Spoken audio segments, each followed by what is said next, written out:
Story time. I didn't always understand how underrated rest really is. In fact, I took it for granted.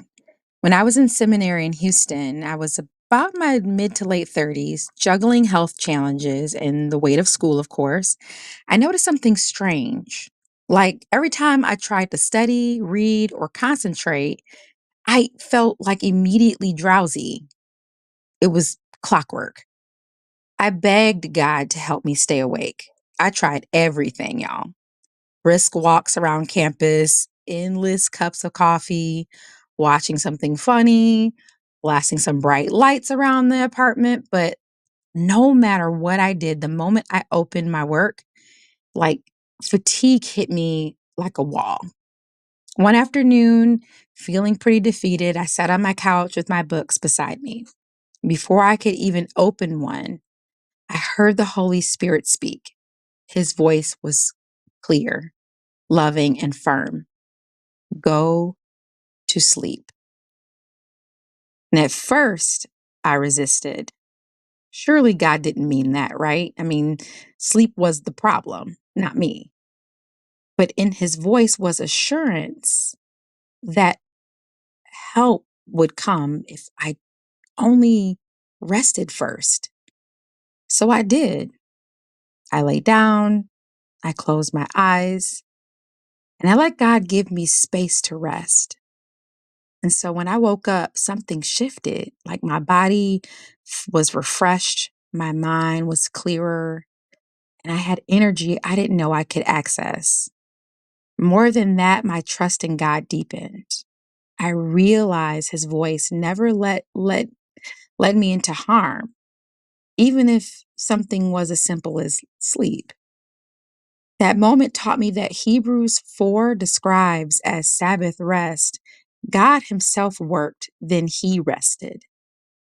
Through Jesus, that same rest is offered to us, not just as a pause from labor, but a posture of trust.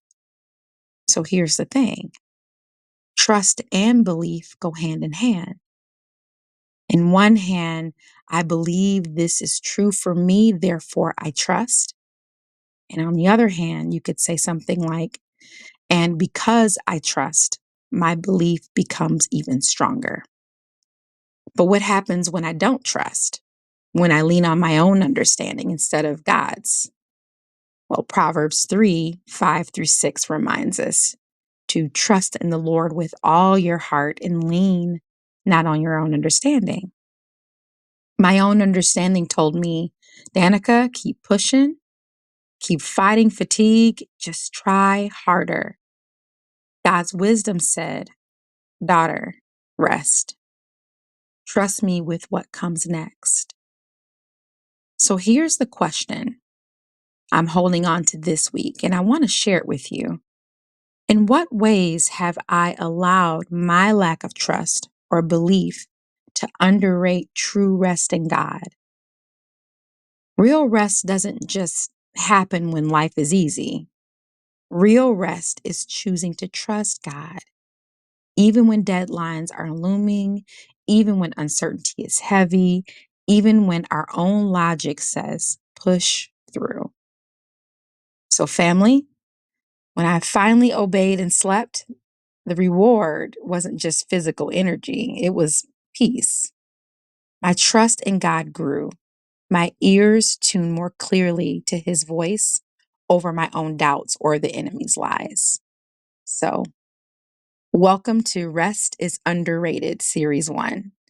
Over the next few weeks, look out for posts and stories and devotional moments and reflections just like this one. Don't forget to like and follow and comment, because I'd love to hear your story of learning to rest in God too. Be rested. I love you.